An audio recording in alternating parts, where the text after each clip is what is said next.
ইতালির গলি চত্বর দিয়ে হাঁটলে আজকাল এক দ্বৈত সুর শোনা যায়। একদিকে পর্যটনের হাসি, কফির ঘ্রাণ আর শিল্পকলার গর্ব, অন্যদিকে অভিবাসন, নিরাপত্তা আর সামাজিক নিয়ম নিয়ে চাপা উত্তেজনা। এই উত্তেজনার কেন্দ্রে আছে ইসলাম সম্প্রদায়ের উপস্থিতি। বাইরে থেকে দেখলে মনে হয় সরকার কঠোর বা আক্রমণাত্মক হয়ে উঠেছে। ভিতরে ঢুকলে বোঝা যায় গল্পটা বহু স্তরের। ইতালি ঐতিহাসিকভাবে ধর্মনিরপেক্ষ রাষ্ট্র, যেখানে বিশ্বাস ব্যক্তিগত। প্রকাশ্য ধর্মীয় চর্চা রাষ্ট্রের নিয়মের সঙ্গে সংঘর্ষে এলে সরকার হস্তক্ষেপ করে। গত 2 দশকে উত্তর আফ্রিকা এবং মধ্যপ্রাচ্য থেকে আগত মানুষের সংখ্যা বেড়েছে। কাজ, আশ্রয়, শিক্ষা সব কিছু একসঙ্গে চাপ তৈরি করেছে। এই দ্রুত পরিবর্তন সমাজকে প্রস্তুত না করেই ঘটায় যে অস্বস্তি, সেটাই নীতিতে কড়াকড়ি রূপ নিয়েছে।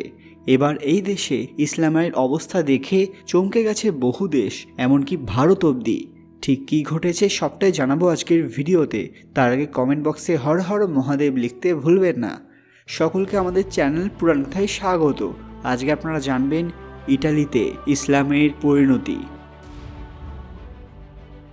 ভিডিওতে এগোনোর আগে সবাই অবশ্যই যেন আমাদের চ্যানেলটি সাবস্ক্রাইব করে নেবেন। ইটালিতে সরকার কেন এতটা কঠোরতা দেখাচ্ছে? কারণ ইটালির আইন কাঠামো ধর্মীয় স্থাপনা, সমাবেশ আর বিদেশি অর্থায়নের ক্ষেত্রে খুব নির্দিষ্ট নিয়ম চায়।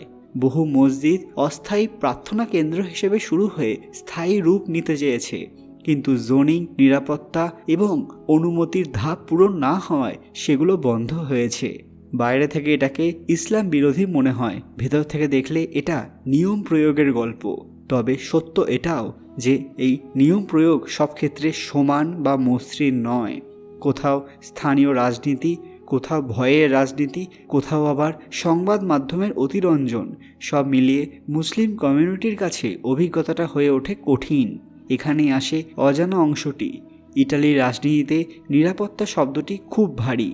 ইউরোপ জুড়ে হামলা স্মৃতি, সীমান্ত পার হওয়া মানুষের ঢল আর মানব পাচারের ভয়, এসব মিলিয়ে সরকার এখন নীতি নেয় যাতে ঝুঁকি আগে থেকেই কমানো যায়। যার ফলাফল ধর্মীয় সমাবেশ, শিক্ষাকেন্দ্র, এমনকি পোশাক নিয়েও বিতর্ক।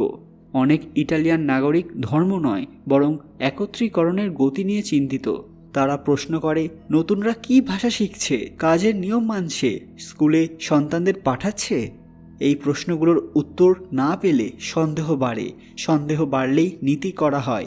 এটাই বাস্তব চক্র ইটালির। তাহলে কি আমরা কিছুই জানি না? জানি, কিন্তু কম বলি।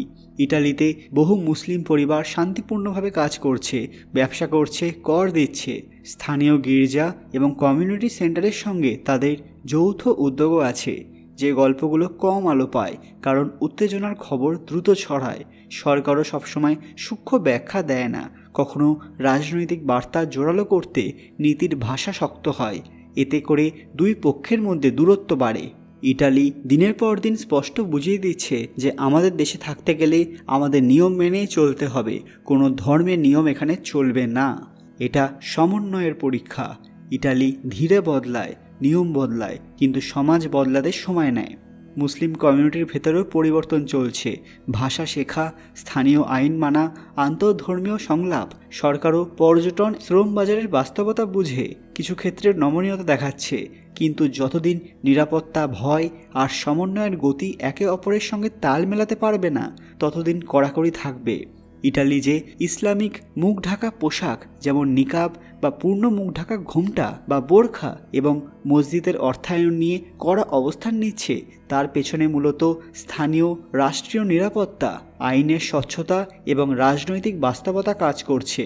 এটি কোনো একক ধর্মকে নিশানা করার ঘোষণা নয়, বরং ইটালির নিজস্ব রাষ্ট্র দর্শনের ফল। মুখ ঢাকা পোশাক নিষিদ্ধ করার যুক্তি আসে পরিচয় যাচাই এবং জননিরাপত্তা থেকে। ইটালির আইন ব্যবস্থায় জনসম্মুখে মুখ সম্পূর্ণ ঢেকে রাখা বহু পুরনো আইনেই সীমিত। এটি শুধু ধর্মীয় পোশাক নয়, যে কোনো মুখ ঢাকা পরিস্থিতির ক্ষেত্রেই প্রযোজ্য।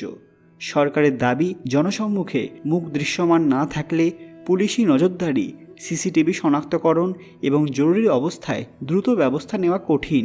ইউরোপে সন্ত্রাসবাদের স্মৃতি এবং অবৈধ অভিবাসন নিয়ে উদ্বেগ এই সিদ্ধান্তকে আরও কঠোর করে দিয়েছে। ফলে এটি ধর্মের প্রশ্নের চেয়ে বেশি আইন এবং শৃঙ্খলার প্রশ্ন হিসেবে তুলে ধরা হচ্ছে। মসজিদের অর্থায়ন নিয়ে কড়াকড়ির পেছনেও আছে স্বচ্ছতা এবং বিদেশি প্রভাবের আশঙ্কা। ইটালি চায় যে কোনো ধর্মীয় প্রতিষ্ঠানের অর্থ কোথা থেকে আসছে, কিভাবে খরচ হচ্ছে তা পরিষ্কার থাকুক। সরকারের আশঙ্কা বিদেশি অর্থায়নের মাধ্যমে কোনো চরমপন্থী ভাবধারা ঢুকে পড়তে পারে বা স্থানীয় আইনের বাইরে কার্যকলাপ চলতে পারে। তাই তারা বলছে মসজিদ হলে তা ইটালির আইন মেনে হবে, স্থানীয় প্রশাসনের অনুমতিতে স্বচ্ছ অর্থব্যবস্থার মাধ্যমে চলতে হবে, যেমনটা গির্জা বা অন্যান্য ধর্মীয় প্রতিষ্ঠানের ক্ষেত্রেও প্রযোজ্য। সব মিলিয়ে ইটালির এই অবস্থানকে সরকার দেখাতে চায় ধর্মবিরোধী নয়। কিন্তু সত্যিই কি তাই? কারণ বর্তমানে ইটালিতে ইসলামের এক এক অংশের এমন অবস্থা হয়ে গেছে যা রীতিমতো চিন্তার বিষয়।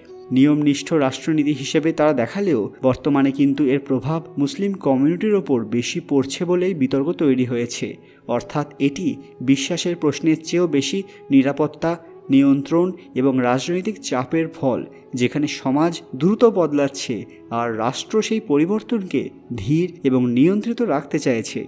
ভারত এই দুটো বিষয় থেকে চমকে গেছে, নৈতিক এবং কৌশলগত দুটো কারণেই। কারণ ভারত নিজেকে বরাবরই একটি বহুধর্মীয় সহনশীল গণতন্ত্র হিসেবে দেখে, যেখানে পোশাক বা উপাসনার ধরন ব্যক্তিগত স্বাধীনতার অংশ। তাই ইটালির মতো ইউরোপের একটি উন্নত গণতান্ত্রিক দেশ যখন ইসলামের বিভিন্ন নিয়ম নিয়ে কঠোর পদক্ষেপ নিচ্ছে, তখন ভারতের কাছে প্রশ্ন ওঠে, গণতন্ত্রের সীমা কি এতটাই সংকুচিত হতে যাচ্ছে?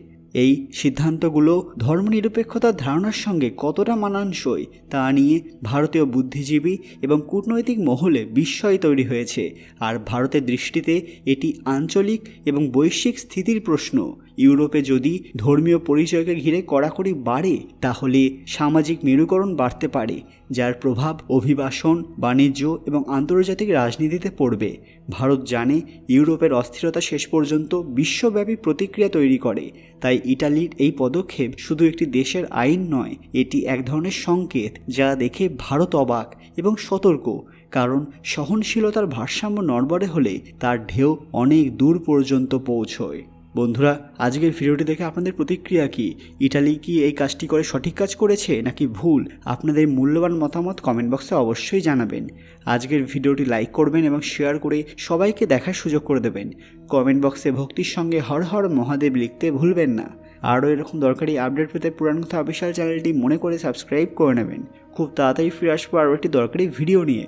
ততক্ষণ আপনারা এই ভিডিওগুলো দেখতে পারেন। ধন্যবাদ।